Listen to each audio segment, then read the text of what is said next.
ಈ ದಿನ ಶಿವಮೊಗ್ಗಕ್ಕೆ, ಕರ್ನಾಟಕಕ್ಕೆ ಮತ್ತು ದುರ್ಗಡಿ ಕ್ರಿಕೆಟರ್ಸ್ ಅಸೋಸಿಯೇಷನ್ಗೆ ತುಂಬ ಕರಾಳ ದಿನ ಅಂತ ಹೇಳಲಿಕ್ಕೆ ಮನಸ್ಸು ತುಂಬ ನೋವಾಗುತ್ತೆ. SL ಅಕ್ಷಯ್ ಸಣ್ಣ ಹುಡುಗ ಇದ್ದಾಗ ಅವ್ರ ತಂದೆ ಕರ್ಕೊಂಬರ್ತಾಯಿದ್ರು ಆಟ ಆಡಲಿಕ್ಕೆ. ಅವನು ಆಟ ಆಡ್ತಿರೋದು ಸ್ಫೂರ್ತಿ, ಅವನು ಬೌಲಿಂಗ್ ಮಾಡೋದೆಲ್ಲ ನೋಡಿಬಿಟ್ಟು, ಇಲ್ಲ ಕಣ ನಿನಗೆ ಟ್ಯಾಲೆಂಟ್ ತುಂಬ ಇದೆ, ಇಲ್ಲಿ ಇರಬೇಡ ನೀನು ಅಂತ ಹೇಳ್ಬಿಟ್ಟು ನಾನು ನಮ್ಮನ್ನು ಬೆಂಗಳೂರು ನಮ್ಮ ಮಾಜಿ ಅಧ್ಯಕ್ಷರು ಮತ್ತು ಹಾಲಿ BCCI ಟ್ರೆಸರರ್ ಆದ ರಘುರಾಮ್ ಭಟ್ ಅವ್ರಿಗೆ ಹೇಳಿಬಿಟ್ಟು ಪ್ರೆಸಿಡೆನ್ಸಿ ಕಾಲೇಜಲ್ಲಿ ಫ್ರೀ ಎಜುಕೇಷನ್ ಮಾಡಿಸ್ಕೊಟ್ವಿ. ಅಲ್ಲಿ ಅಷ್ಟೇ ಚೆನ್ನಾಗಿ ಆಡ್ದ, ಸ್ವಸ್ತಿಕ್ ಯೂನಿಯನ್ಗೆ ಆಡ್ತಾಯಿದ್ದ, ಚೆನ್ನಾಗಿ ಆಡಿಬಿಟ್ಟು ಗ್ರಿಟ್ಟಿ ನಾನು ಆಡಬೇಕು ಸರ್, ನಾನು ಆಡ್ತೀನಿ ಸರ್, ಯಾವಾಗ ಶಿವಮೊಗ್ಗಕ್ಕೆ ಬಂದರೂ ಸರ್ ಚೆನ್ನಾಗಿದೆ ನಾನು ಆಡ್ತಾಯಿದ್ದೀನಿ. ಅವನು ಆಡಬೇಕಾದ್ರೆ ಕಾಂಪಿಟೇಷನ್ ಯಾರಿದ್ರು? ವಿನಯ್ ಕುಮಾರ್, ಮಿಥುನ್, ಅರವಿಂದ್, ರೋನಿತ್ ಮೋರೆ, ಈಗ ಹುಡುಗ ಬಂದಿದ್ದಾರಲ್ಲ ಶರತ್ತು, ಸ್ಟುವರ್ಟ್ ಬಿನ್ನಿ, ಇವ್ರ ಕಾಂಪಿಟೇಷನ್ನಲ್ಲಿ ಇವರದರಲ್ಲಿ ಅವನು ಅಷ್ಟು ಕಷ್ಟ ಬಿಟ್ಟು ಆಡಿ 6 ರಣಜಿ ಟ್ರೋಫಿ ಆಡಿದ್ದಾನೆ.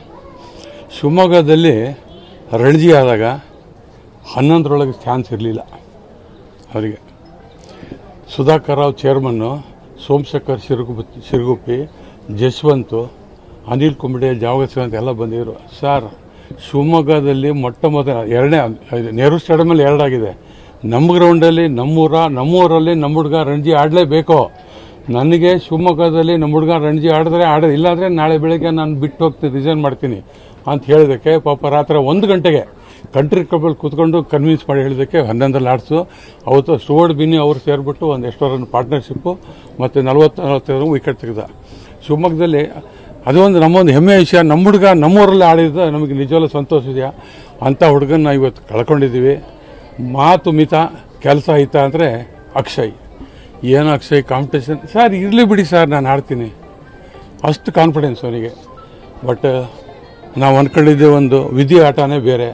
ಅದಕ್ಕೆ ವಿಧಿ ಆಟಕ್ಕೆ ನಾವು ತಲೆ ಕೊಡಲೇಬೇಕು ದೇವ್ರು. ಯಾಕೆಂದರೆ ನಾನು ಅವರ ಅಜ್ಜ ಪುಟ್ಟಪ್ಪನವರ ಗರಡಿಯಲ್ಲಿ 68ನೇ ಇಸ್ವಿಯಿಂದ ದುರ್ಗಿಗುಡಿಗೆ ಆಡ್ತಾಯಿದ್ದೀನಿ. ಪುಟ್ಟಪ್ಪನವರು ಹೇಗೆ ಅಂದರೆ ಮ್ಯಾಚಿಂಗ್ ಆಡೋಕ್ಕೆ ಕೇಳಿದ್ರೆ, ಸರ್ ಅವರು 250 ಹೊಡೆದಾರೆ ಏನು ಮಾಡೋದು ಅಂದರೆ, ಸರ್ ಡ್ರಾ ಆಡಿದ್ರೆ ನಿಮಗೆ ಆಡೋದಕ್ಕಾದ್ರೆ ಹೇಳೋ, ನಾನು ಓಪನ್ ಮಾಡ್ತೀನಿ ಅಂತಿದ್ರು. ಸೋಲ್ ಅನ್ನೋದು ಯಾವ ಥರ ಓಪನ್ ಡ್ರಾ ಇಲ್ಲ, ಮ್ಯಾಚ್ ಗೆಲ್ಲಬೇಕಷ್ಟೇ. ಆ ಥರದ ಗರಡಿಯಲ್ಲಿ ನಾವು ಬೆಳೆದವರು. ದುರ್ಗಿಗುಡಿಗೆ ಅದರದ್ದೇ ಆದ ಒಂದು ಇತಿಹಾಸ ಇದೆ. ಅದರಲ್ಲಿ ಒಬ್ಬ ಆಡದ ಹುಡುಗ ನಾವು ಕಳ್ಕೊಂಡಿದ್ದೀವಿ. ದೇವರು ಅವರಿಗೆ ಧೈರ್ಯ ಕೊಡಲಿ ಅವ್ರ ಕುಟುಂಬಕ್ಕೆ ಅಂತ ಹೇಳ್ಬಿಟ್ಟು ನಾನು ಮಾಡ್ತೀನಿ. DR ನಾಗರಾಜ್.